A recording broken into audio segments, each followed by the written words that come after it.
السلام عليكم ورحمة الله وبركاته. إن الحمد لله نحمده ونستعينه ونستغفره ونعوذ بالله من شرور أنفسنا ومن سيئات أعمالنا. من يهده الله فلا مضل له ومن يضلل فلا هادي له وأشهد أن لا إله إلا الله وحده لا شريك له وأشهد أن محمدا عبده ورسوله صلى الله عليه وعلى آله وأصحابه والتابعين وتابع التابعين ومن تبعهم بإحسان إلى يوم الدين. يا أيها الذين آمنوا اتقوا الله حق تقاته ولا تموتن إلا وأنتم مسلمون. يا أيها الناس اتقوا ربكم الذي خلقكم من نفس واحدة وخلق منها زوجها وبث منهما رجالا كثيرا ونساء واتقوا الله الذي تساءلون به والأرحام إن الله كان عليكم رقيبا. يا أيها الذين آمنوا اتقوا الله وقولوا قولا سديدا يصلح لكم أعمالكم ويغفر لكم ذنوبكم ومن يطع الله ورسوله فقد فاز فوزا عظيما. أما بعد فإن خير الحديث كتاب الله وخير الهدي هدي محمد صلى الله عليه وعلى آله وسلم وشر الأمور محدثاتها فإن كل محدثة بدعة وكل بدعة ضلالة وكل ضلالة في النار. Ikhwani fi din, a'azakumullah, kaum muslimin saya hormati. Sampai kita pada ikhbarul kuhan minal Arab, ay minal ahbari war ruhban. Berita-berita dari para dukun-dukun Arab dan juga dari ahbar dan dari ruhban. 3 golongan. Golongan pertama golongan musyrikin yang mereka biasa menerima berita dari dukun-dukun mereka. Yang kedua dari kalangan Yahudi yang biasa mereka mendengar dari tokoh-tokoh agama mereka yang dijuluki dengan ahbar. Pakai ha, bukan pakai kha. Ahbar. Sedangkan Nasrani biasa mereka mengambil berita dari tokoh-tokoh agama mereka yang dijuluki dengan rahib atau bentuk jamaknya ruhban.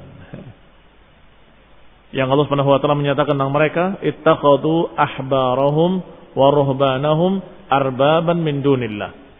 Mereka menjadikan ahbarnya dan ruhbannya menjadi tuhan-tuhan selain Allah Subhanahu wa taala. Artinya, mereka hanya menyembah pendeta-pendeta mereka dan ahli-ahli agama mereka dan ahli-ahli ibadah mereka.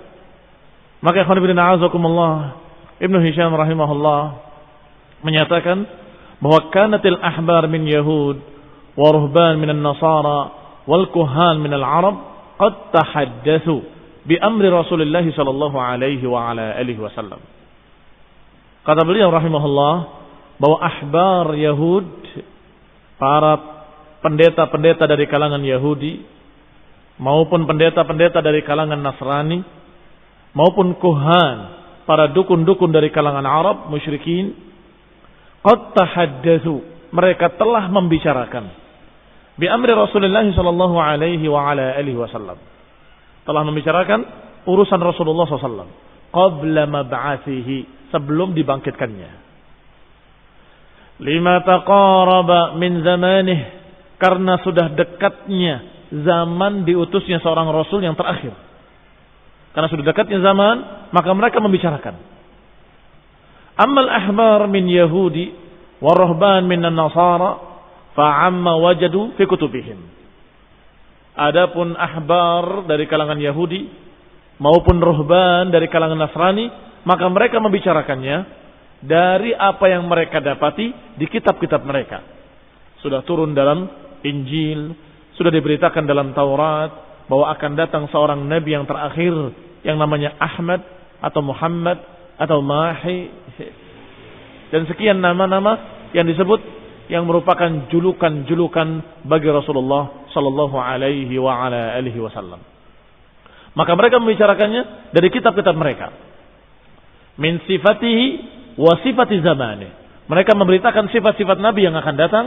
Dan mereka memberitakan pula zaman di mana Nabi akan diutus. Zamannya begini, zamannya begitu. Maka zaman tersebut mereka sudah merasa bahwa ini zaman yang dikhabarkan dalam kitab-kitab mereka akan munculnya seorang Nabi. Dan digambarkan oleh mereka sifat-sifatnya dengan detail. Sampai dikatakan oleh Allah Subhanahu wa taala, ya'rifunahu kama ya'rifuna abna'ahum. Mereka mengenalinya seperti mengenali anak-anak mereka sendiri. Mengenali namanya, sifatnya, bagaimana bentuk tubuhnya dan seluruhnya. Wa ma kana min ahdi anbiya'ihim ilaihim fi. Dan juga mereka membicarakan dari apa-apa yang telah diberitakan oleh nabi-nabi mereka. Ini mereka Yahudi dan Nasrani, pendeta-pendeta mereka, ahli-ahli kitab mereka membicarakan tentang nabi yang akan datang dari dua sisi. Dari kitab-kitab yang turun pada mereka dan dari berita-berita nabi-nabi mereka. Dari Nabi Musa, dari Nabi Isa dan lain-lainnya. Wa amal kuhan, adapun para dukun-dukun dari kalangan musyrikin Arab, fa'atathum bihi syayatin. Maka mereka mendapatkan berita dari apa yang didatangkan beritanya oleh syaitan-syaitan, oleh jin-jin. Syayatin minal jinni. Fima tastariqu minas sam'i. Sedangkan syaitan, jin-jin yang disuruh oleh para dukun-dukun tersebut mengambilnya fima tastariqu minas sam'i, dari apa yang mereka curi dari berita-berita langit. Idh kanat wa hiya la tahjubu an dzalika bil qadhfi bin nujum. Karena ketika itu mereka tidak dihalangi untuk bisa mencuri berita-berita langit, tidak dihalangi dari yang demikian bil qadhfi, tidak dihalangi dengan pelemparan-pelemparan bin najmi, pelemparan-pelemparan bintang, tidak. Maka saat itu sebelum diutusnya Nabi, mereka dengan mudahnya mencuri pembicaraan-pembicaraan para malaikat, mencuri berita-berita langit. Tetapi setelah diutusnya Rasulullah SAW, maka para jin-jin tadi dihalangi untuk bisa mencuri berita langit dengan lemparan-lemparan bintang. Sebagaimana dikhabarkan oleh Allah dalam Al-Quran, Allah mengisahkan tentang ucapan jin ketika jin-jin merasakan perbedaan-perbedaan. Kenapa? Kok sekarang ada perbedaan? Dulu kita bebas untuk mencuri berita langit, sekarang kita dihalangi dengan bintang-bintang ini. Ada apa yang terjadi di bumi? Allah kisahkan berita mereka di dalam Al-Quran. Wa anna kunna naq'udu minha maqa'ida lis-sam' faman yastami'il ana yajid lahu shihaban rasada. Kata Allah, jin-jin itu berkata, wa anna kunna naq'udu maqa'ida lis-sam'. Dan kami dulunya duduk-duduk di langit, maqa'id, di tempat-tempat tertentu, lis-sam' untuk mendengarkan berita-berita langit. Tetapi kata Allah, faman yastami'il ana yajid lahu shihaban rasada. Adapun siapa yang mendengarkan atau mencuri berita-berita di langit sekarang, yajid lahu, dia akan mendapati shihaban rasada, akan mendapati bintang-bintang yang dilemparkan. Terbunuh mereka dengan lemparan-lemparan bintang. Maka para jin-jin tadi merasa ini pasti ada terjadi berita besar di bumi, ada perubahan, berarti ada masa yang baru, ada sesuatu yang terjadi, yang Allah kehendaki. Maka ayat berikutnya dikabarkan ucapan mereka. Wa anna la nadri asyarrun urida biman fil ardi am arada bihim rabbuhum rasyada. Kami tidak tahu, kata jin-jin itu, apakah kejelekan yang dikehendaki oleh Allah di muka bumi ini, atau Allah menghendaki kebaikan. Kata jin-jin tadi, la nadri asyarrun urida bihi, kami tidak tahu apakah kejelekan yang akan ditakdirkan di bumi ini atau kebaikan yang Allah kehendaki. Tentunya kita tahu jawabannya, bahwa Allah menghendaki demikian karena Allah telah mengutus seorang rasul, berarti Allah menghendaki kebaikan, yaitu diutusnya seorang rasul mubin. Maka dukun-dukun tidak mujarab lagi. Sudah tidak dihargai dan tidak bisa lagi mereka mencuri berita-berita langit. Sehingga mereka sudah tidak mandi, kata orang Jawa Timur. Tahu mandi? Tidak manjur. Kalau ngomong gak tepat. Kalau dulu sering mereka mencuri berita langit dan ucapannya tepat.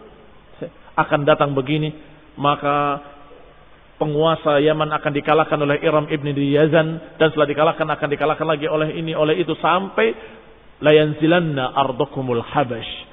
Kalian akan dikuasai oleh Habasyah. Terjadi atau tidak terjadi? Terjadi. Dalam keadaan mereka tetap bukan alimul ghaib. Mereka bukan alimul ghaib. Mereka bukan orang yang ahli tentang berita-berita gaib. Tapi mereka mencuri berita-berita langit. Yang sekarang mereka tidak bisa lagi mencuri berita-berita langit. Dan jin-jin tadi hakada dikatakan dalam sebuah riwayat. Hakada, yang ini seperti jari jemari ini. Yang satu paling tinggi di atas yang lain, sampai kemudian ketika yang di atas mendapatkan satu berita, disemparkan kepada yang di bawahnya, dilemparkan kepada yang di bawahnya terus sampai kepada dukun. Sanadnya dari jin, kemudian ke jin, kemudian ke jin, kemudian ke dukun. Jadi dukun mendapatkan dari syaitan, dari syaitan, dari syaitan, dari syaitan.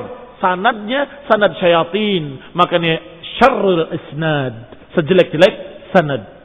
Bersama dengan itu ditambah dengan 100 kedustaan oleh para syayatin tadi. Maka tentunya ini riwayat yang paling kadzab. Karena riwayatnya dari kadzab an kadzab an kadzab an kadzab. Kembali kepada apa yang diberitakan. Kata Ibnu Hisham, maka berita-berita tentang Nabi sudah dibicarakan oleh 3 golongan. Golongan Yahudi membicarakannya, golongan Nasrani membicarakannya, dan golongan musyrikin Arab jahiliyah juga membicarakannya. Masing-masing dari sumber-sumbernya. Adapun Yahudi dan Nasrani dari kitab-kitab mereka, dari nabi-nabi mereka. Adapun musyrikin dari dukun-dukun mereka yang mengambil dari jin yang mencuri berita-berita langit sebelum dilempar dengan bintang-bintang. Hatta ba'athahu Allahu wa waqa'at tilkal umur, hingga Allah utus Rasulullah sallallahu alaihi wa ala alihi wasallam, maka terjadilah apa yang mereka bicarakan. Wallati kanu yadkurun, apa yang mereka sudah sebut-sebut ternyata terjadi. Fa'arafuha, maka taulah mereka. Wa kana al-kahin wal kahina la yazal yaqa minhuma dzikru ba'di umurihi.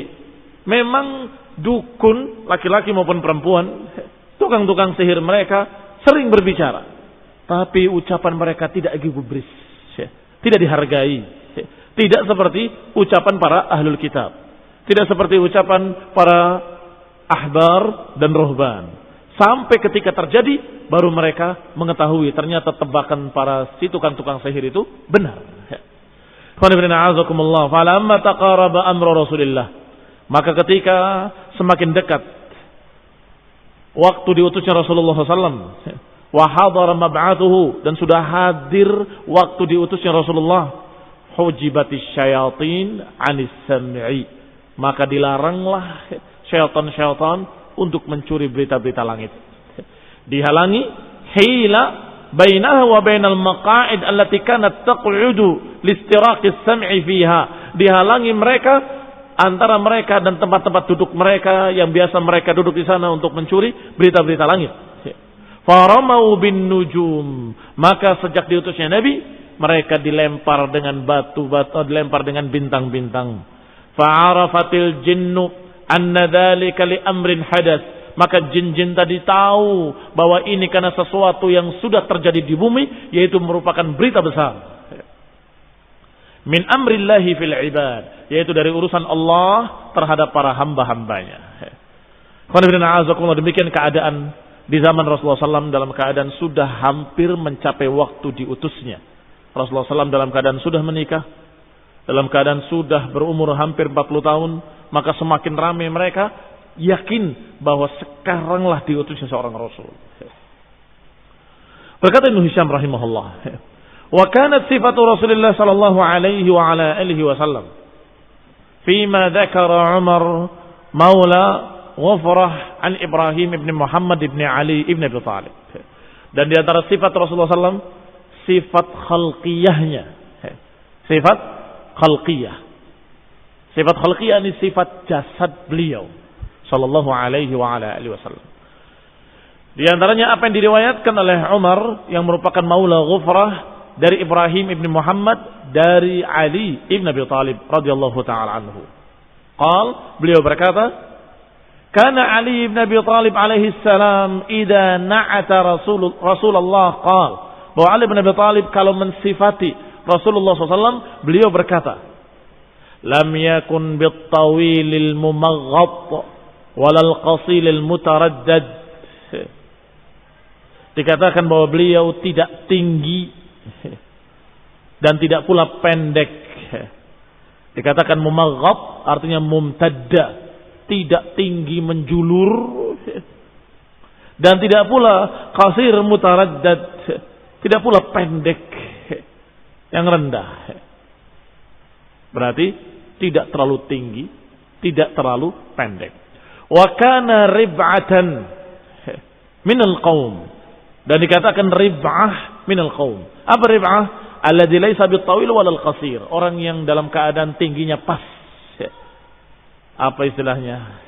Dalam keadaan tingginya seimbang di antara kaumnya, yang tengah-tengah di antara kaumnya. Walam yakun bil ja'dil qatat walas sabt. Tidak keriting kecil-kecil. Qatat itu seperti titik-titik keritingnya, yang istilah di sini keriting merica. Tidak pula lurus, kojor begitu, tidak. Berarti bagaimana? Kana ja'dan rajlan. Beliau dalam keadaan hanya ikal berombak. yakni tidak keriting yang sangat, tetapi tidak pula lurus. Walam yakun bil mutahham. Dan Rasulullah SAW tidak gemuk, tidak gembrot. Wala al mukalsam. Disebutkan mukalsam di sini al mustadirul wajah fi sighar, yang wajahnya bundar, bulat, tidak begitu. Wa kana abyad musyraban, dan beliau wajahnya, badannya putih segar. Ad'ajal ainain, yang kedua matanya hitam pekat, yang kedua bola matanya hitam, bukan bermata biru wala kuning, tapi hitam. Ahdab al-ashfari, ahdab al-ashfar maknanya tawil, ahdabuha, panjang bulu matanya, bulu matanya panjang. Jalilul masyash, masyash idham ru'usil mafasil, tulang yang ada di ujung pundak ini dalam keadaan digambarkan jalil, besar, tinggi ininya. Dadanya atau tulang di pundaknya bidang. Demikian pula katid, tulang belikatnya besar. Daqiqul musrabah, musrabah disebutkan sya'r al-mumtad an sadr ila surrah, bulu-bulu yang ada di dada sampai ke pusatnya itu lembut. Daqiq artinya lembut, bukan bulu yang kasar, tapi bulu yang lembut. Ajrada syithnil kaffaini wal qadamaini, dikatakan syitn di sini maknanya ghaliyum. Ajrada maknanya qalil sya'r, sedikit bulu di tangannya dan di kakinya, tetapi dalam keadaan tangan dan kakinya dalam keadaan besar. Qala idza masya taqalla'a, kalau berjalan itu hampir kakinya tidak berpijak sepenuhnya, karena cepatnya jalannya. Ka'annama yamshi fi sabab, seakan-akan beliau berjalan di tempat yang dalam keadaan menurun. Bagaimana kalau orang berjalan di jalan menurun? Kakinya hampir tidak berpijak, karena cepatnya dan karena dia berjalan di jalan yang menurun. Dan seperti itu beliau berjalan, walaupun jalannya tidak menurun, beliau berjalan seakan-akan berjalan di jalan yang menurun, karena kakinya tidak memijak dengan sepenuhnya. Idza iltafata ma'an, kalau beliau menengok dengan seluruh badannya. Tidak begitu, tapi begitu, menengok dengan badannya. baina katifaihi, di antara dua pundaknya, di belakang punggungnya, khatimun nubuwah, terletak tanda kenabian yang bulat seperti telur burung. Wa huwa sallallahu alaihi wa ala alihi wasallam khatamun nabiyyin, dan beliau adalah penutup para nabi. Ajwadun nasi kaffan, yang paling bagus tangannya. Wa ajra'anna sadran, dan paling bidang, paling bagus dadanya. Wa asdaqan nasi lahjatan, dan paling jujur pembicaraannya. Wa aufan nas zimmatan, dan yang paling menjaga amanah, yang paling menjaga janji. Wa alyanuha arikatan, dan yang paling lembut kulitnya. Enam. Arika disebutkan husnul ishrah, paling lembut dalam bergaul. Wa akramahum ishratan, dan paling mulia dalam bergaul. Man ra'ahu badihatan habahu, siapa yang melihatnya baru pertama kali akan segan. Yani merasa orang ini sangat berwibawa sehingga takut. Kalau pertama melihatnya, habahu, merasa haibah kepadanya, merasa yang dihadapinya adalah sesuatu yang besar sehingga dia takut. Kalau pertama melihat. Wa man khalatahu ahabbahu, tetapi sudah setelah bergaul akan cinta kepadanya. Jadi pertama melihat terlihat berwibawa. Ketika bergaul cinta. Demikian Rasulullah sallallahu alaihi wa ala alihi wasallam sebagaimana digambarkan oleh Ali bin Abi Thalib radhiyallahu taala anhu. Yaqulu na'ituhu, berkata orang yang mensifatinya, lam ara qablahu wala ba'dahu mislahu qat. Aku enggak pernah melihat orang yang seperti itu sebelumnya dan tidak pernah melihat yang seperti itu setelahnya sama sekali. Sallallahu alaihi wa ala alihi wasallam. Sifat Rasulullah SAW minal Injil. Sekarang sifat yang digambarkan dalam Injil. Berkata Ibnu Ishaq rahimahullah, qad kana fima balagani amma kana wad'a Isa ibn Maryam fima ja'ahu min Allah fil Injil lihal al-Injil min sifati Rasulullah sallallahu alaihi wa ala alihi wasallam.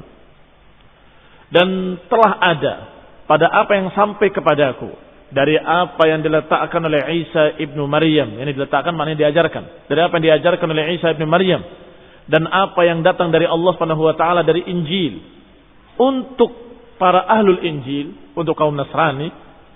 Di antaranya sifat dari sifat Rasulullah sallallahu alaihi wa ala alihi wasallam. Mimma asbata Yohannes al-Hawari, dari apa yang telah sabit dari Yohannes, seorang Hawari yang sekarang biasa dijuluki dengan Yohanes. Nah,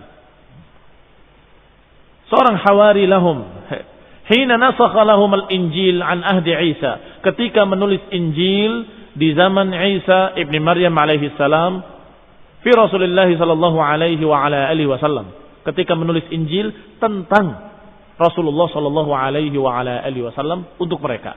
Annahu qala, dia berkata, man abghadani faqad abghada al-arab, faqad abghada ar-rabb, walaula anni sana'tu bihadratihim sana'i' lam yasna'ha ahadun qabli ma kanat lahum khati'ah walakin minal ayati batiru wa dhannu annahum ya'izzunani wa aydan lirrabbi walakin la budda min an tatimma al-kalimah allati fi an-namus innahum abghaduni majjanan ay batilan. Dikatakan di antara kalimatnya yang ditulis oleh Yohanna, man abghadani, siapa yang membenci aku, maka dia telah membenci Arab. Astagfirullahaladzim, membenci Rabb. Siapa yang membenci Nabi, berarti dia membenci Allah. Walaula anni sana'tu bihadratihim, kalau saja aku tidak berbuat di hadapan mereka apapun yang aku perbuat, lam yasna'ha ahadun qabli, tidak ada yang melakukannya sebelum aku seorang pun, maka natlahum khati'ah, maka tidak akan ada kesalahanku apapun. Ini kalau saja aku tidak berdakwah, maka di saya aku tidak punya salah apapun sungguhnya. Ini gambaran tentang Rasulullah SAW yang akan datang terakhir. dalam bergaul orang yang baik, dalam berbicara jujur, dalam amanah dia tidak pernah berkhianat, dalam segalanya semuanya baik. Dan semua orang-orang Arab mengenali Rasulullah SAW sebagai seorang yang jujur. Mereka tidak membencinya kecuali ketika Rasulullah SAW mendakwahkan la ilaha illallah. Walakin minal ayati batiru wa dhannu annahum ya'izunani wa aidan lirrabbi. Tetapi mereka terhadap ayat menentang, sombong. Batiru maknanya sombong. Wa dhannu annahum ya'izunani wa aidan lirrabbi, dan mereka mengira bahwa mereka membenci aku dan juga terhadap Allah, terhadap Rabb. Walakin la budda min an tatimmal kalimah, tetapi kalimat ini harus sempurna. Kalimat yang dibawa oleh Nabi tersebut harus sempurna. Allati fin namus, yaitu kalimat yang dibawakan oleh namus. Siapa namus? Nah, sudah disebut kemarin ketika berbicara tentang Rasulullah, maka pendeta tadi mengatakan hadan namus, itu adalah namus yang pernah datang pada Musa. Ini Jibril dalam bahasa mereka. Yani apa yang dibawanya harus sempurna, yaitu kalimat-kalimat yang dibawa oleh namus oleh Jibril kepadanya. Ini juga sama dengan yang diturunkan dalam Al-Quran. Ayat apa? Yuriduna an yutfi'u nurallah biafwahihim. Wallahu mutimmu nurihi walau karihal kafirun. Tapi Allah akan tetap menyempurnakan cahayanya walaupun mereka tidak suka. Yani mereka kaumnya akan membencinya dalam keadaan beliau tidak punya salah apapun. Nah, ini gambaran dalam Injil. Bahwa nanti akan datang seorang nabi, yang seorang nabi tersebut akan dibenci oleh kaumnya dalam keadaan dia tidak punya kesalahan apapun kecuali dia menyampaikan ayat. Tetapi dalam keadaan mereka membencinya, Allah Subhanahu wa taala akan menyempurnakan ayat yang dibawa oleh namus dan akan menyempurnakannya walaupun mereka tidak suka. Innahum abghaduni majjanan, mereka membenci aku dalam keadaan tidak ada alasan apapun. Majjanan yang sering diterjemahkan gratis, ini bukan maknanya gratis, ai batilan, maknanya tidak ada alasan apapun. Membenci Nabi tidak karena Nabi punya salah, tidak karena Nabi berdusta, tidak karena Nabi berbuat kejelekan, sama sekali tidak. Ai batilan. Falau qad ja'al munajjimanan hadzal ladzi yursiluhu Allahu ilaikum min 'indir Rabb. Walaupun telah datang berita munjamannan hadzal ladzi yursiluhu Allahu ilaikum min 'indir Rabb. Walaupun dia telah membawakan sesuatu yang pasti yang dikirim oleh Allah Subhanahu wa taala kepada kalian dari Rabb kalian. Ruhul Qudusi hadzal ladzi min 'indir Rabbi kharaja. Itu adalah Ruhul Qudus yang dari sisi Allah dia diutus. Ini berita dalam Injil. Fahuwa syahidun alayya wa antum aydan. Dan aku adalah saksi atas kalian dan juga kalian.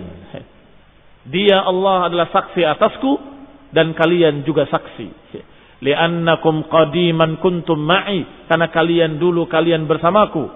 Fi hadza qultu lakum likaima la tashukku. Dan ini aku katakan untuk kalian agar kalian tidak ragu. Disebutkan sini munajjamannan, itu bahasanya bukan bahasa Arab.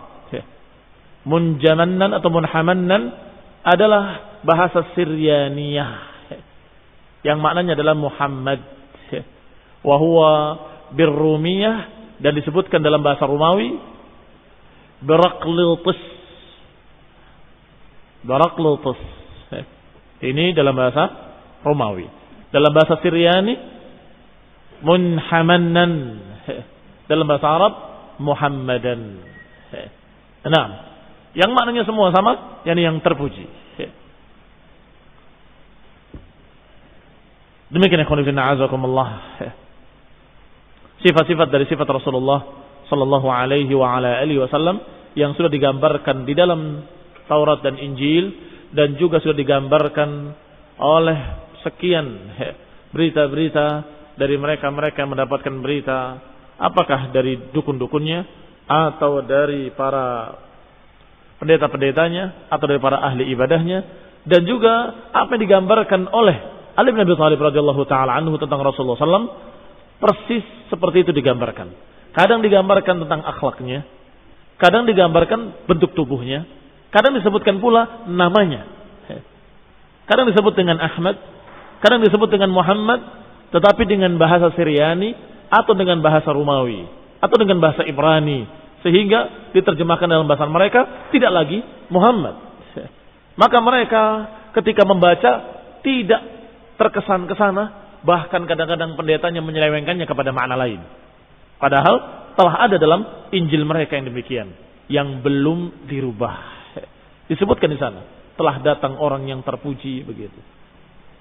Mereka menafsirkannya orang terpuji maksudnya ini, maksudnya itu. Tidak mengatakan bahwa itu adalah Muhammad sallallahu alaihi wa ala alihi wasallam, nabinya kaum muslimin. Ini karena pengkhianatan para pendeta-pendeta tersebut setelah nabi benar-benar muncul. Sebelumnya mereka tidak tutupi, mereka buka akan datang seorang nabi begini, begini dan begitu. Tetapi ketika datang benar-benar pada mereka, mereka menentangnya dan mereka memutarbalikkan maknanya dan menyelewengkan maknanya kepada makna lain. Ini keanehan ahlul kitab dari Yahudi dan Nasrani. Sebelum datang mereka menunggu-nunggu, mereka menanti-nanti, tapi ketika benar-benar datang pada mereka, mereka mengkhianatinya dan mereka menentangnya. Mulai mereka menutup maknanya yang asli. Maksudnya orang terpuji, ya semua orang yang terpuji, orang yang soleh, orang yang baik.